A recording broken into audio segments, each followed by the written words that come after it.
মাই god! Fairy টেলের মতো এই shoot আমার ছিল একটা ড্রিম। তো আমি সেইদিন আমার এই ড্রিমটা পূরণ হয়। আমি চলে যাই রোজ মেকওভার তানজিলা আপুর কাছে আমার এই শুটটার জন্য। আপু সেদিন আমাকে মেকআপ করায় দেয় অ্যান্ড ফার্স্টে আপু আমাকে লেন্স পরানোর ট্রাই করছিল অ্যান্ড আমার যে কি অবস্থা হইছে। আমি ফার্স্ট টাইমের মতো লেন্স পরছিলাম সেদিন। ২ জন মিলে আমাকে লেন্স পরাচ্ছিল অ্যান্ড তারপর আমার যা হাল আপনারা দেখতেই পারছেন। তারপর কান্নাকাটি লাফালাফি না শেষ হতে আবার আরেক চোখ নিয়ে বসে পড়ল তারা। মানে ওই চোখে দেওয়ার পর আমি পুরা ডেড। মানে কান্না কারে বলে ভাই। কান্নাকাটি শেষ হওয়ার পর আমি আমার একটা ফানি ভিডিওর জন্য ক্লিপ নিচ্ছিলাম। আর তারপর তখন আমার মেকআপ অলমোস্ট ডান। তারপর আপু আমার হেয়ারটা রেডি করে দিচ্ছিল। সেদিনের হেয়ার লুকটা আমার খুব ভাল লাগছে কারণ এটা অনেক গ্লিটারি ছিল অ্যান্ড আমার সাথে আমার শুটে গেছিল আমার ভাই।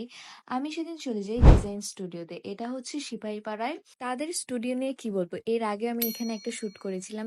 তখন ছিল ফুললি আরেকটা থিম। এখন হচ্ছে আমার এই শুটটার সাথে ম্যাচিং করে তারা আরেকটা থিম রেখেছিল।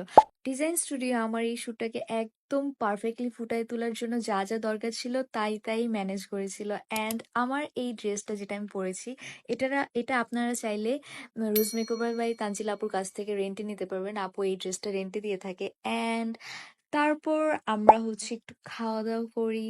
আমি খাবার দেখলেই খালি খাইতে বসে পড়ি সবসময়। তারপর হচ্ছে খাবার শেষে আমরা আরেকটু শুট করি অ্যান্ড এখানে আমাকে একটা পদ্ম ফুলের মতো লাগতেছিল।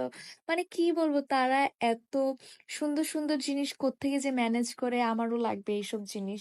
তারপর আমরা শুট করি। শুট শেষে ওরা আমাকে কিছু গিফট দেয় অ্যান্ড এগুলো ওরা ওদের সব ক্লায়েন্টদের দিয়ে থাকে। এখানে ছিল কিছু ব্যাজ অ্যান্ড মগ অ্যান্ড হচ্ছে চাবির রিং। আমি এগুলো পেয়ে খুবই হ্যাপি ছিলাম আর এটা হচ্ছে তাদের কার্ড অ্যান্ড আমার এই দিনের শুটটা করছিল ক্যাপচার মেমোরিজ এর নীরব ভাইয়া। সে আগেও আমার কয়েকটা শুট করেছে। তারপর আমাকে চা সাথে অ্যান্ড আমি কখনোই খাবার জন্য না করি না, মানে চায়ের জন্য তো আরো আগে করি না। তাই চা খেয়ে চলে আসি সেখান থেকে। এই ছিল আমার ব্লগ। Bye guys.